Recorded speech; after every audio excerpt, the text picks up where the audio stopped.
It's officially January 2025, and the air is filled with New Year wishes and lots of New Year content. Now, I don't know about you, but I have seen so many people talk about their New Year goals, New Year resolutions, vision boards. While all this may be motivational for some people, but it can also feel overwhelming for others. This episode is for the people who are feeling overwhelmed by the New Year pressure. The pressure to set goals, the pressure to vision board, the pressure to figure out your life before it's too late. Welcome to my first ever YouTube video that makes sense. My name is Esha, and I welcome you to this safe space which I created for you and me. I talk about everything self improvement, self growth, self love, everything under that. If you want to listen to this episode in audio format, you can check out my Spotify podcast, Glow with the Flow, and you can find more exclusive content over there.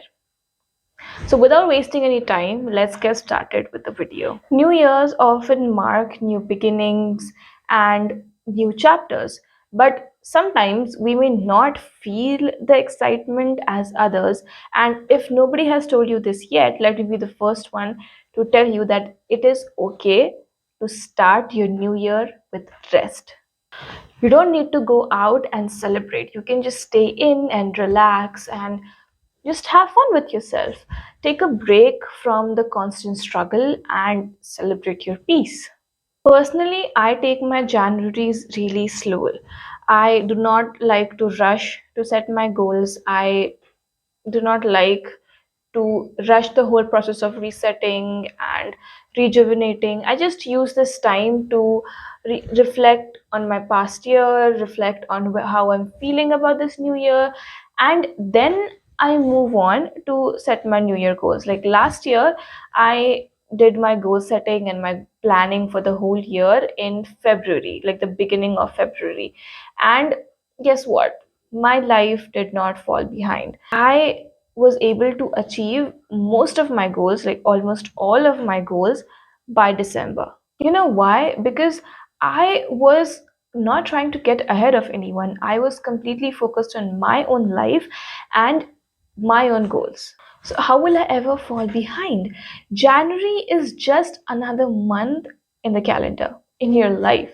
You don't necessarily have to set goals, reflect, reset, figure out your life, and do everything all together all at once before the month ends. I also do not think that you need to wait for a certain date to set your goals, to better your life, or anything like that. I personally refresh my goals, my vision boards, and everything whenever I feel like doing it. Whenever I, feel motivated to change my goals, maybe because who I am now, I am not going to be the same person 6 months from now. So I may not align with the goals that I set in January. So again, do not be so rigid. Okay.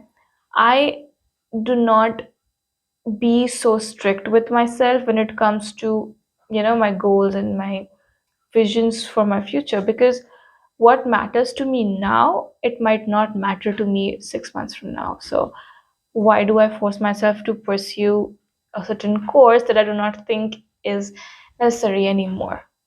Your aim for the new year should be to take this opportunity to regain your motivation, to better focus on your life and your future. Another thing that I want to cover in this episode is the self improvement challenges. There was the 75 hard challenge, there was um, the That Girl challenge, there was recently the Winter Arc challenge where everybody jumped in and they wanted to focus on themselves only to quote unquote be ahead of everybody else. It just makes no sense to me, honestly, because who are you trying to get ahead of? It's your life, it is your goals. What are you trying to do? I am all about chasing your dreams and, like, being the better version of yourself. And if you have a vision for your life, go after that and everything of that sort. But what I do not like is when people compare their life to someone else's and they want to get ahead somehow. This does not add up. Simply, it just does not add up. And I also do not like that people are just doing things only for the sake of doing them because it's a trend and we're supposed to jump on trends, right? No. It's your life and you need to decide what to do and when to do it. And for that, you will need to reflect on yourself, you will need to journal and learn about your current self, and you need to get clarity on where you want to be in the future.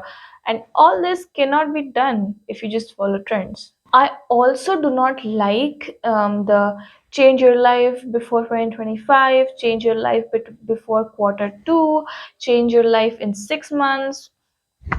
Just does not make sense because I understand while this may work for some people, it is not the right way to approach well being. It is not the right way to approach self improvement because self improvement is a continuous process and is a never ending process. And change is hard and it's new, and we do not need to add social pressure to change now. All I want to say is don't get into the trap of getting ahead of everyone else because who are you trying to get ahead of? Who else is living your life? Don't pressure yourself on this journey, but also do not be lazy because your younger self is looking up to you and your future self is literally waiting for you to achieve those goals. He or she is desperately sitting there and being like, oh my god, just get up and do your work so that I can be who I am. That is it for today's video. Thank you so much for watching the whole thing. Let me know what you think about this topic down in the comments. I would love to have a discussion. Happy New Year. I hope that this year is your best year yet. I have a feeling it's going to be a very amazing year. It is up to a very slow start, I would say, but then I promise it's going to get so rapid, so quick, and we would not even know where the time went before is 2026. So don't be so lazy and don't think twice about starting that thing. Just do your thing. Okay, that's it for today. Bye.